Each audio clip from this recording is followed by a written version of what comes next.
I nekako se desilo da smo mi bili siti državnih prostora i muzeja i Doma omladina i SKC-a tada i to, gde ne može, pa dođi sutra, nema para, ovo ono.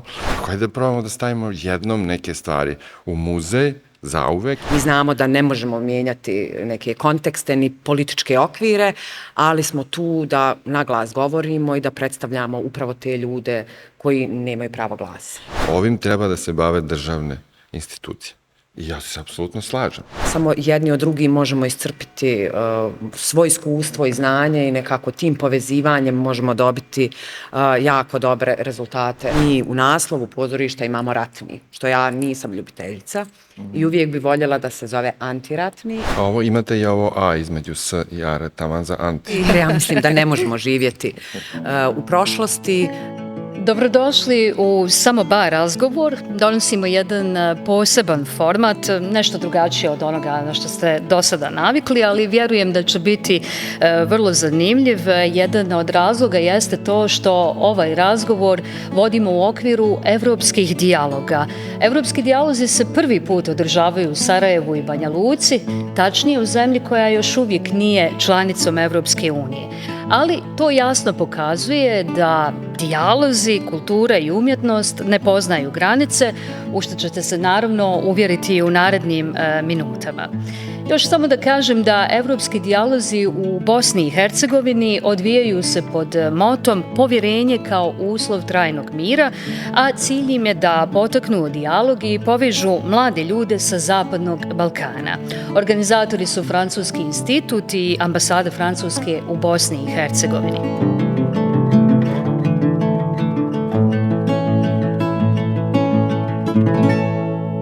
Mnogo je tema koje su se našle na panelima evropskih dijaloga, ali meni posebno zanimljiva je bila kultura kao pokretač zajedničkog života. I upravo o tome razgovaramo danas. Moji gosti su glumica i direktorica Sarajevskog ratnog teatra Sartr Maja Salkić. Maja, dobrodošla. Hvala vam. I direktor Kulturnog centra Grad, jedan od osnivača muzeja 90-ih i koautor one prekrasne izložbe Lavirint 90-ih, Dejan Ubović. Dejan je dobrodošao. Hvala najlepše. Za početak najbolje je da odmah krenemo sa temom i odmah ću postaviti i pitanje šta za vas znači kultura u kontekstu pokretača zajedničkog života, ali i u kontekstu izgradnje povjerenja. Kada imamo naravno i taj podatak, da povjerenje se stvara ipak na duge staze, ne nastaje preko noći. Pa evo, možemo, Majo, od tebe da krenemo. Ako... Da, pa u nekom historijskom kontekstu Sarajevski ratni teatar Sartr, čija sam članica već 21 godinu i sad izvršavam dužnost direktorice Sartra, je relativno mlad teatar, 33 godine i naravno da smo na osnovu tog povjerenja prvenstveno prema građanima Sarajeva i Bosne i Hercegovine, a poslije i sa našim partnerima u regionu i Evropi došli do ovih rezultata koje imamo danas. Tako da nekako sam razlog nastanka Sartra jeste upravo da pružimo građanima u toku opsade određenu oazu mira u nekim brutalnim okolnostima sukoba i rata. Tako da oni su nama prepoznali to povjerenje o kojem vi govorite i ostali sve ove 33 godine sa nama. Naravno, mi pokušavamo da kroz razne teme istražujemo i kulturu sjećanja i sve ono što se događalo na prostorima bivše Jugoslavije, ali i da pazimo o, rekla bih, malom čovjeku i potrebama ljudi koji ne mogu da govore ili su utišani zbog nekih socijalnih, ekonomskih ili bilo kakvih drugih dešavanja. Dejane? Pa evo, samo da se nadovežem, da, ja mislim da je kultura neko osnovno, mislim da je neko osnovna ljudska potreba, mislim da je to i neki jedan od osnovnih alata i načina da se i održi neko poverenje, ali izgradi neko novo poverenje nakon nekih, da kažem, okolnosti koje nisu, kao što smo imali slučaj u bivšoj Jugoslaviji, i mislim da se to nakon 2000-ih, pogotovo ja sam igrom slučaja, smo pokrenuli tada, to se zvalo Cross Radio. Ja sam slučajno nešto u Zagrebu se zadesio, tad su to potpuno bila komunikacija nikakva, i onda sam upoznao budućeg prijatelja koji radi na Radio 101, ja sam bio na B92 i kao, ajde mi šta se tu ovde dešava, šta se ovde dešava. I onda se to vrlo brzo pretvorilo u neku mrežu od 13-14 radio stanica, bilo je Sarajevo tu i Priština i ne znam šta. Braš radio iz Mostara, je li tako bio? Bio je Mostar, tako je. I onda smo u stvari, znači ništa se, da kažem, s druge strane nije znalo šta se dešava. Onda vidiš koliko je bila neka glad za čisto informacijama. Jer je sve to bilo na istom nivou, dakle razvijeno i tako dalje, bez para naravno u kulturi, kao i danas. I onda vidiš kako u stvari samo jednostavnim nekim komunikacijom stičeš poverenje prvo međusobno među kolegama, onda i vidiš to mlade koji se sad zanimaju, pa i onda posle to su preuzeli mainstream mediji, Pink i ostali, to je izgubio smisao, naravno, i otišao u lošem pravcu, ali mislim da je to ta kulturni put i umetnički put, neki stvarno put, najbliži i najlakši da se između dvoje različitih, što kažemo, različitosti, napravi nešto zajedničko. Prije nego što se fokusiramo na tu regionalnu saradnju, evo koju ste već spomenuli, želim da predstavim i vaše institucije, njihove specifične priče. Rekli smo, ma koliko puta bile ispričane, one su opet za nekoga nove, za nekoga inspirativne, u svakom slučaju važne, a posebno za neke nove generacije kojima se i ovom prilikom obraćamo. Pa možemo krenuti upravo od Sarajevskog ratnog teatra koji je nastao u ratnim okolnostima, kada su neki, samo neki reći ću, smatrali šta će nam pozorište usred rata, a pokazalo se naravno da nam je bilo i prijeko potrebno. Sad ono što me zanima, možeš li nam približiti upravo tu misiju Sartra nekada, i da li je, možda da kažem tako, Sartre više svjedok prošlosti ili je vodič ka budućnosti? Prvo da odgovorim da je vodič ka budućnosti, jer ja mislim da ne možemo živjeti u prošlosti. Naravno da je to neko nasljeđe koje na temelju čega nastaju i u sadašnjosti određene predstave i projekti, ali uvijek gledamo prema budućnosti. Tako je, Sartre je nastao 92. 17. maja kao upravo odgovor na sve brutalnosti rata i ratnih okolnosti, iako su se neka pozorišta, ne mogu reći ugasila u tom trenutku, ali nisu proizvodila predstave, u neka pozorišta se nije moglo ni ući zbog ratnih dešavanja, zbog snajpera, granatiranja i tako dalje, ali naši osnivači su nekako bili vrlo jasnog stava da okupe sve one ljude koji su bili u Sarajevu, od glumaca, glumica, muzičara, scenografa, kostimografa, svi ljudi i svih profesija koje su vezane usko za pozorišnu djelatnost, da se okupe i da počnu da rade predstave u podrumima, u zgradama, da nekako na taj način animiraju i publiku, ali i umjetnike i umjetnice i da progovore da nekako urbani život još uvijek postoji i da nisu samo ratni sukobi ono što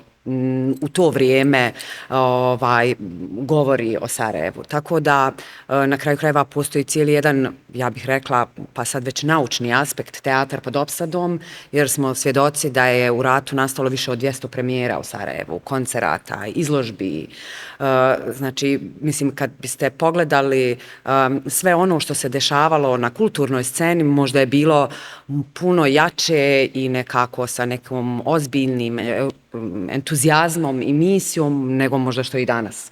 Tako da je nekako sve bilo, kao što ste i vi rekli, stvar pojedinaca i njihove želje da se pokrenu stvari kao što je i uvijek u umjetnosti, u kulturi.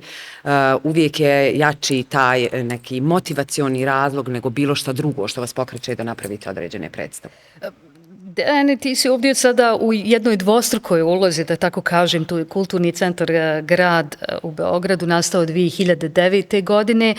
sa kojim tada konkretno ciljem ste krenuli, kakvi su bili izazovi, a s druge strane opet drugo pitanje jeste kada se počela razvijati sama ideja muzeja 90-ih i zašto ta decenija koja je obilježila cijelu regiju? Pa da, u dvostrukoj ulozi, mada to sve meni je ono jedno. Jedna. Da, pa da, Kulturni centar grad 2009. nekako je tada bilo, mislim, evo sad onako ukratko da se osvrnem, po meni neka prazan hod na nekoj sceni tada u Beogradu i nekako se desilo da smo mi bili siti državnih prostora i muzeja i Doma omladine i SKC-a tada i to, gde ne može, pa dođi sutra, nema para, ovo ono. I kao i da napravimo nešto sad naše, ekipa neka tu malo šira i onda smo našli neku staru industrijsku zgradu u centru, dole u Savamali i stari magazin, centru tekstila i krenuli, što se to zove sad kao stao mi je mozak, urbana regeneracija, ne mogu da se setim sad izraza koji je opšte poznat i ja ga ne volim, možda i bolje. Tako da je bilo zatišje i onda se odjednom to tako kao krenulo i nova neka muzička scena se pojavila i vizualna umetnost i LGBT scena koja je tada bila odmah našla sigurnu kuću tu i tako je to nekako krenulo. Naravno to je imalo do sada 16 godina uspona i padove i krize i ovako i onako i menjanje ljudi, ali eto, opstali smo nekako, da lako nije naravno, mislim, nismo ni na kakvom budžetu, nego kao si sad okrenut raznim i saradnjama, evropski projekti, ulaznice i tako dalje, ali mislim ja i dalje, naravno menjale se, sad su već 3-4 generacije prošle i sad vidiš da dolaze deca od onih koji su tada izlazili prvi, od 2009. i rade nešto, što je po meni vrlo prirodan tok i drago mi je da vidim. A muzej 90-ih, isto kao prirodna potreba, ne znam, se javio meni, ja sam slučajno nešto u Vukovaru bio, sam gledao hrvatsku televiziju, bio je neki jubilej, i onda sam vratio se u Beograd, vidio novine i pomislim, rekao, 2020. mi, rekao, i dalje smo tamo, ako gledaš ove mainstream medije.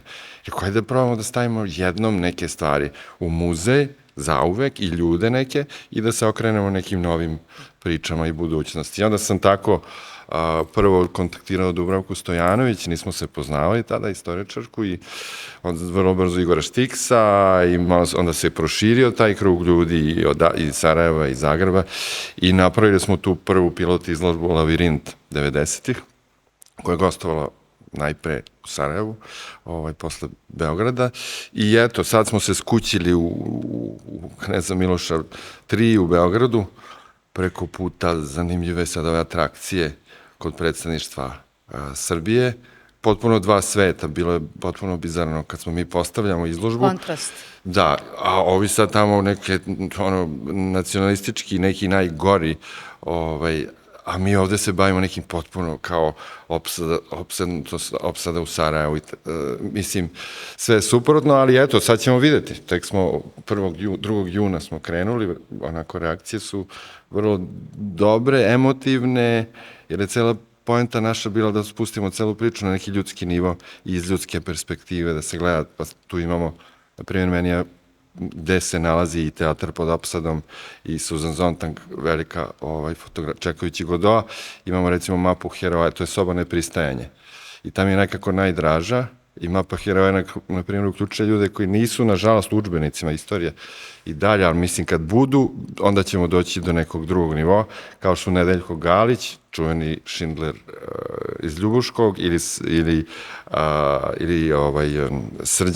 Srđan Aleksić, ili sada već, sad je izašao i film Čovjek koji nije želeo šutjeti, o Tomi Buzovu, ili sad najnoviji iz Osijeka i Pula, glavna nagrada u Puli, Ramljakov film, Mirotvorac. Tako da, mislim, to je sad izazov. Kao otvorili smo, cilj smo postigli, ali tek sad u stvari počinjamo. Pa da li u tom kontekstu muzej 90-ih više otvara rane ili pomaže da ih zacijelimo? Kako na to gledate? Sad je, na primjer, pre neki dan smo Dubravka, slučajno u prolazu izlazi žena i kaže, ovo je kao jako zanimljivo, ona je psihoterapeut. Kaže, vi sad ovo mora nekako, što niste razmišljali da kao neku u tom nekom pravcu, a ja mislim da je to sad, da li je to neka kolektivna terapija bi bila, ali ljudi vrlo emotivno, meni se desilo pre 2 nedelje da je žena i zaplakala i ja sam kao mnogo se zahvalio, ja sam pitao šta je ona, igrom slučaja, 16 godina bila u logoru Zengi u Slavoniji i prošla je sad kroz to i mnogo je zahvalna. Sad, to je vrlo, ja mislim, slojevito. Ljudi jako vrlo emotivno reaguju, mladi reaguju tako što ne znaju. Jedna devojčica je rekla, 15 godina, kaže, jako mi je drago, došla sam ovde da bih upoznala svoje roditelje. Tu postoje priče, neke porodične koje nikad nisu izašle i opet, kažem, nama je ideja bila da se prikažu, na primjer u Beogradu, stvari koje se ne znaju, koje se nisu znale. Dakle, veliki protesti aprilski u Sarajevu, antiratni, koncert u Zetri ili imamo onaj program koji je oslobođenje štampalo 1.0. Sarajevo Film Festivala. Tako da neki protesti u Zagrebu za 100 jedinicu i neke priče koje, dakle, ljudi stvarno ne znaju ili obrnuto. Kako ove vaše priče, mislim na obje institucije ili sve tri, zapravo korespondiraju sa međunarodnom publikom i koliko je ona zainteresovana? Meni se čini često kada sam u Sartru i kada pristujem određenim predstavama da postoji publika iz inostranstva koja je zainteresovana za takve predstave. Mislim da je zadnja bila posvećena Srebrenici. Da. Pa vjerovatno je prednost u svemu tome što smo mi titlovani na engleski, skoro sve predstave i da na taj način nekako dovodimo u mogućnost dolaska ljudi koji žive, koji su stranci u Sarajevu ili slučajni prolaznici ili turisti i tako dalje, ali nekako i misija Sartra jeste prije svega u regionalnom povezivanju, a potom i u međunarodnom povezivanju. Prije svega kako bismo raširili prostor našeg stvaranja i neke kreativne raznolikosti, ali i u smislu budžetiranja, kolaboracija, razmjena iskustava i tako dalje. Tako da Sartre ne mogu reći da se fokusirao na ratne tematike i možda mi imamo samo 1 do 2 predstave koje se bave samim ratom u Sarajevu, kao što je predstava Bio lijep sunčan dan koja se bavi samim početkom rata 2. maja 1992. koja je vrlo, ti si gledala predstavu i koja je vrlo zanimljivo prikazana iz raznih perspektiva ljudi, od književnika, umjetnika, slučajnih prolaznika, djece i pokazuje zapravo tu naivnost ljudi prvih dana u Sarajevu koji su govorili aha, to će sutra prestati i Sarajevo je apsolutno nije grad u kome će se dešavati takve brutalne stvari koje su se dešavale narednih godina. Tako da mi nekako s te strane čuvamo tu kulturu sjećanja, ali isto tako pokušavamo da se bavimo i nekim drugim temama, ali ove godine kako je bila 30. godišnjica Srebrenice, a mi već od 2013. kontinuirano imamo performans koji se zove Ostavi trag u njihova sjećanja, na kojem umjetnici, umjetnice, glumci, glumice i slučajni prolaznici, jer radimo u kooperaciji sa Historijskim muzejem, izgovaramo imena svih žrtava tog genocida u Srebrenici 1995. godine. I to je upravo nešto što je neki zajednički healing. Zapravo dobije neku i konotaciju molitve, zajedničkog prolaza, da se sjetimo svih tih ljudi. Taj dan, naravno, da mi živimo sa svim tim nasljeđem šta nam se dogodilo, ali nekako gledajući u budućnost. A opet sa druge strane, nekako kad sam razmišljala prije par godina na koji način obilježiti 30 godina od genocida u Srebrenici, nekako je moja ideja bila da se o svemu tome puno više treba govoriti van granica Bosne i Hercegovine. Mi smo svjesni šta se desilo.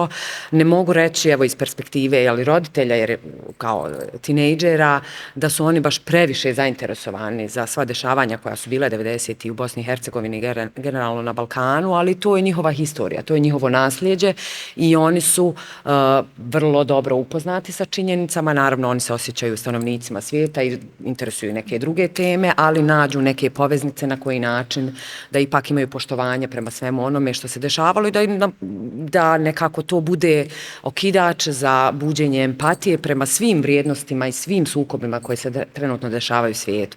Tako da smo upravo napravili predstavu Flowers of Srebrenica koju smo radili u kooperaciji sa jednim teatrom iz Londona, ali preko mogućnosti Perform Europe koji je jedan mobility fundraising smo predstavu igrali u Artefakt kući u julu, imali smo 2 izvođenja, sad imamo premijeru u Londonu, potom u Oslu i u Pizi. I mislim da je to bilo najznačajnije, ne zato što kao je to neka velika vijest da se igra naslov u kome stoji Srebrenica u Beogradu, ali jeste. Iskreno. Da, i same činjenica da nismo mogli igrati u kućama koje su, zapravo javne institucije, nego u jednoj nezavisnoj produkciji, je činjenica da još uvijek teško iskomunicirati takve teme. Tako da, evo, to jeste tema o kojoj treba razgovarati. Igrali smo ovdje i na Warm festivalu gdje je bilo jako puno novinara i internacionalne publike i onda, s obzirom da se u predstavi pojavljuju i igra jedna glumica koja je iz Ruande, iz Ukrajine, Selma Alspahić iz Sarajeva i još 2 glumaca i zapravo ne spominje se samo Srebrenica. To jeste univerzalna tema i polazna tačka za tu predstavu, ali se spominju i razni drugi genocidi i sukobi u svijetu. I nekako na taj način nekako komuniciramo sa publikom, pokušavamo da budemo neko ko je, kao umjetnici, uvijek neko ko opominje. Mi znamo da ne možemo mijenjati neke kontekste ni političke okvire, ali smo tu da naglas govorimo i da predstavljamo upravo te ljude koji nemaju pravo glasa. Pa to je upravo zanimljivo da vaše institucije su često edukativne, dakle nije to samo prostor u kojem se izvodi neki umjetnički performans ili ima neki sadržaj. Kako je iskustvo sa kulturnim centrom grada, znači kakav je tu sadržaj kad govorimo upravo o ovom segmentu edukacije i naravno te međunarodne saradnje u tom kontekstu? Pa mi smo nekako uvek od početka, meni su ti nekako ograničavanje, bilo kakvo ograničavanje i postavljanje limita u kulturi i umetnosti mi je onako nema, mislim, ne idu jedno s drugim. Ne postoji. Da, i onda tako da smo od uvek bili otvoreni. Mislim da je to možda ključ i opstanka. Smo bili otvoreni i za nove generacije i za neke evropsku neku saradnju i za manjinske grupe. Tako da to je bilo kao, nije lako u stvari bilo, znaš, ti sad da radiš sa umetnicama, to je malo ipak, onako, ja sam antropologiju studirao i to, ali moraš da se malo navikneš i da budeš fleksibilniji, nekad je malo teže i moraš da budeš onako baš, ali ja mislim da ta otvorenost i spremnost i da ti sam učiš kroz te neke druge ljude, da neki put ka održivosti i ka nekom napretku, a da se nadao, sad mi je bilo zanimljivo što je Maja, da politički, mi smo imali sad, apropo, da regionalno nisu se pomerile nekako stvari u tom procesu pomirenja i edukacije. Ajde, ja sam pomenuo udžbenike istorije, kako to stoji u mestu, ali mi smo, kad smo otvorili, pa je izašao članak na naslovnoj strani u Večernjim novostima, kao, eto, sad će oni da nas uče istoriju, ali poentu žena napisala, ja sam stvarno rekao, pogodila je, zato što je u jednoj rečenici rekla, ovim treba da se bave državne institucije. I ja se apsolutno slažem.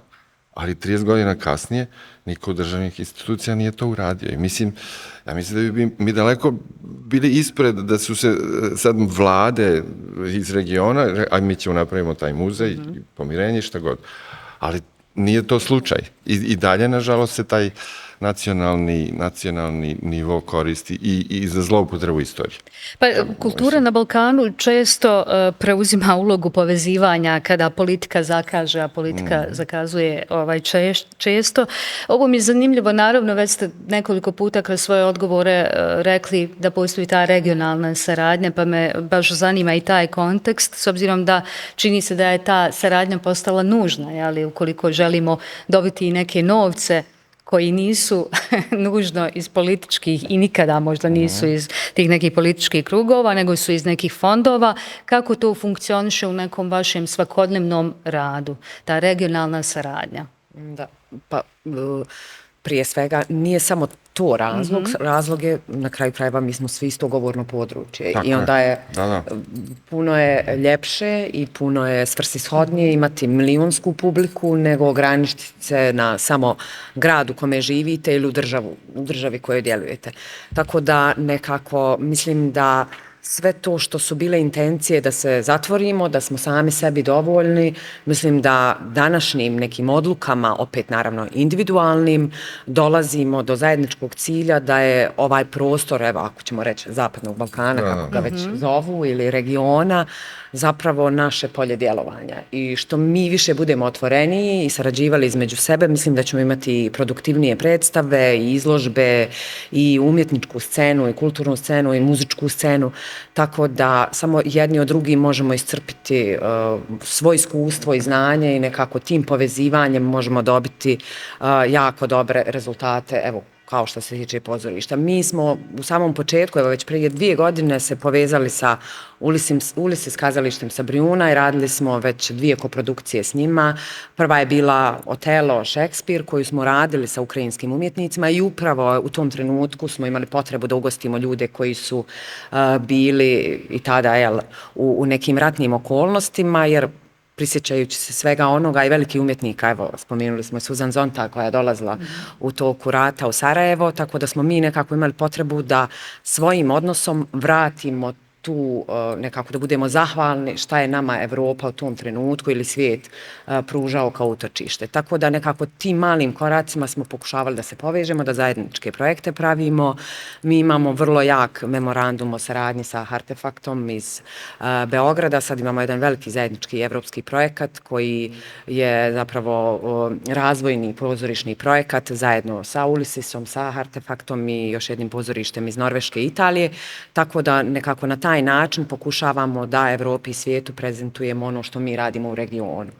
I ja mislim da je to budućnost naših kuća ili umjetnika i da samo na taj način možemo opstati. U suštini se nadovezuje i pitanje može li onda ovo iskustvo Balkana gdje kultura prolazi kroz ove sve nedaće poslužiti kao jedan model kulturne diplomatije za neke druge evropske regije? Pa ja mislim da može. Mislim, svaki dobar primjer može da bude dobar primjer nekom drugom. Mislim... Ne znam je li dobar primjer kada se snalazimo ili kada bi živjeli u nekom bogatstvu i mogućnosti drugačije postavke možda kulture na nekim drugim osnovama. Jeste, da. Pre neki dan sam vodio neki zanimljiv razgovor kao sad se smanjuju fondovi za kulturu na zapadu i sad drama totalna. Onda mi kao, znaš, mi smo se uvijek nešto snalazili, pa sad ti kao nema para. Pa sad ćeš napraviš, ili tokom opsade, pa ti napraviš festival, i tako dalje. Mislim da je generalno, globalno je situacija, mislim, naravno teška u svakom smislu, a što se tiče regionalne saradnje, ja uvijek sam nekako bio da je to prirodno, i što Maja kaže, jezička prvo što... Ali opet slušam sinoć ovde otvaranje i malo, znaš, kako to političari kad pričaju malo lagano zvuči. Mislim, sad ovo može bude kritično, ali kao što više toga. Sad, onda posle mi kaže dečko iz Prištine, njih 3 su došli, da su oni leteli za Istanbul, pa iz Istanbula za Sarajevo. Voz Beograd-Zagreb je 82. putovao 5 sati, sad putuje 8. Od Sarajeva do Beograda koliko treba sad već, ok, to je možda sad još i najbliže. Da bi ušao, sad lične karte već kako to, već ajde sad je malo bolje. A ti da bi nešto mogao, mislim, ok, berlinski proces, šta god, sad ulaže se na veliko biznis, kao sajmovi, ali kako ti da očekuješ od nekog koji ima 18-19 godina i dopada mu se u Sarajevu, da li je iz Novog Sada, da on sad tako skokne? Mislim, tako da mora da postoji neka volja i neko ulaganje u neku tu infrastrukturu i to, a opet s druge strane, razmišljam, ok, gradi se autoput, ali ako ne ulažeš u ljude, ko će onda tim autoputom da putuje? I u veze među ljudima. Upravo. Tako da sve to je jedan kompleks, ja tu malo krivim, naravno, ove vlade u regionu najpre, a i Evropu u nekom smislu.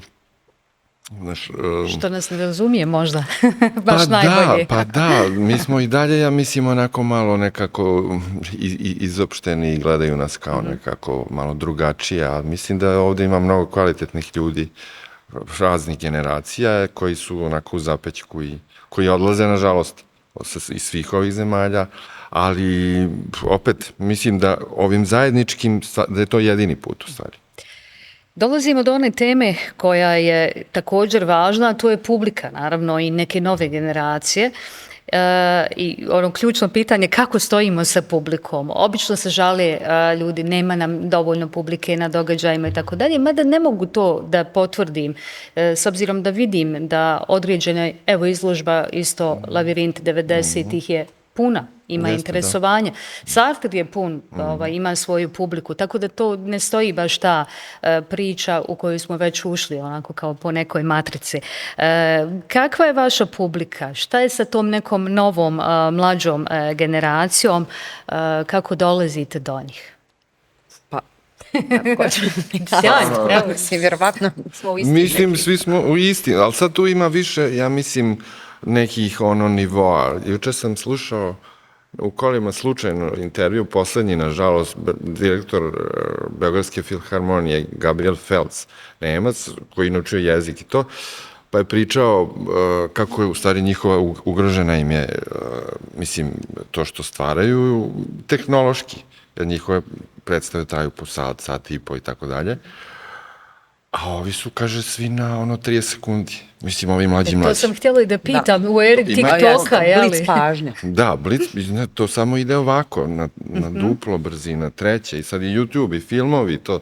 Kako doći do publike te koja je naučila da scrolla i da u 30 sekundi dobije informaciju? Evo, baš smo pričali malo prije, Dejan je bio na predstav Call Me God i recimo dosta mladih iz gimnazija i srednjih škola dolazi na tu predstavu i njima je to zanimljivo, drži im pažnju jer se užasno puno dešava. Svi igramo po 50 likova, komentari pop kulture i ne znam, uticaje medija na ove terorističke napade koji se dešavali u Americi, tako da njih taj multimedijalni trenutak u pozorištu, jako brze izmjene scena, to njima drži pažnju. Međutim, dešava se da određene teme, kao što je, ne znam, vršnjačko nasilje, kada igramo i takve predstave, da nekako pokušavamo s njima otvoriti dijalog posle predstava, gdje oni u početku šute, neće da kažu, kad krene jedno, onda nekako se okuraže, počnu da se javljaju i dešavalo se da smo dobivali pisma anonimna, da su oni pokušavali da kontaktiraju ili komuniciraju sa svojim školama preko nas u pozorištu, ne bili mi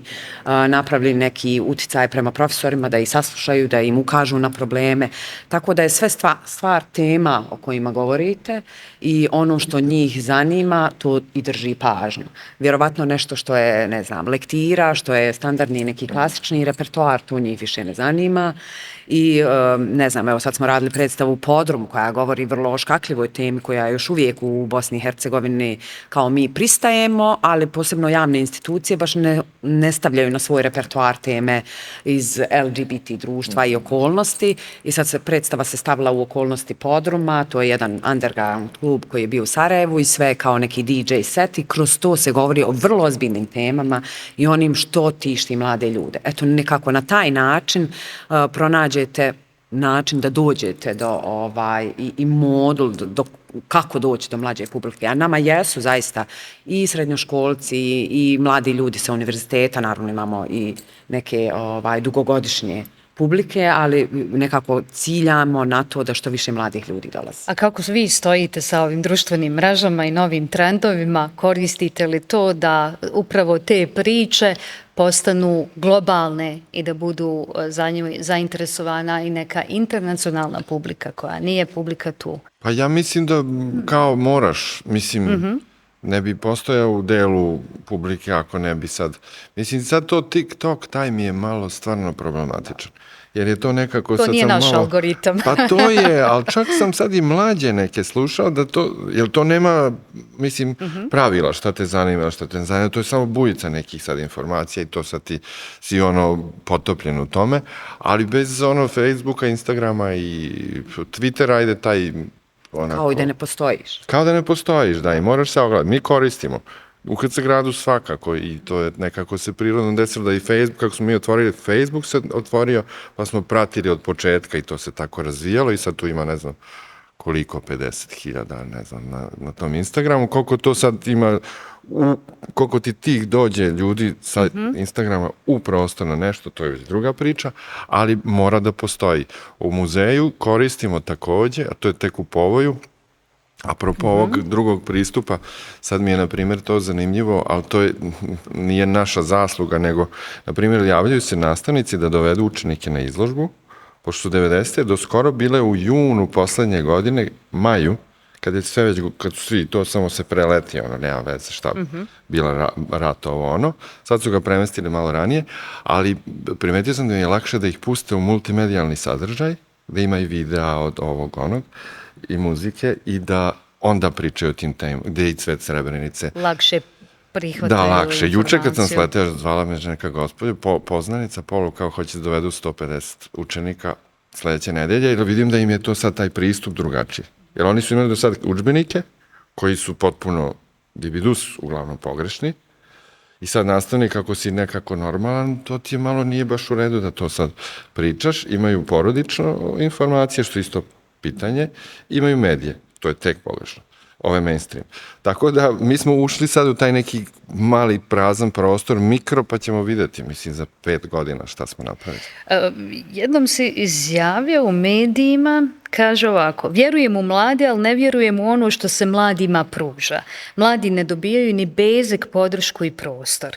Iako znamo da su umjetnost i kultura zajedno sa mladima na čelu nezaustavljivi.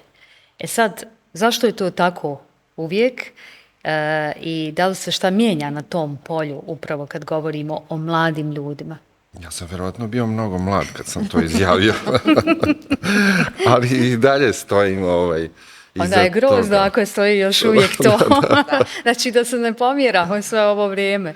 Pa ne, mislim da je taj protok vremena i to nove generacije i nova shvatanja društva, mislim koliko god odlazili u neke slepe ulice kao što su ovi delovi društvenih mreža i tako dalje, i pažnja i čitanje, i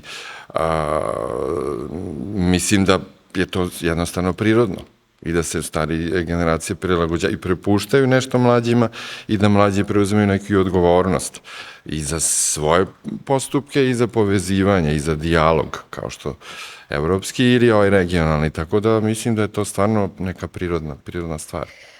Kada smo kod mladih, evropski dijalozi su, kao što sam rekla, prvenstveno namijenjeni njima, studentima, studenticama, istraživačima iz različitih oblasti. Studentica iz Francuske Elfie Husson je pratila panele evropskih dijaloga u Sarajevu i pripremila je po jedno pitanje za vas, pa ću to pročitati. Teatar, rođen usred rata kao prostor otpora i zajedničkog dostojanstva, Sarajevski ratni teatar, nosi živu memoriju sukoba.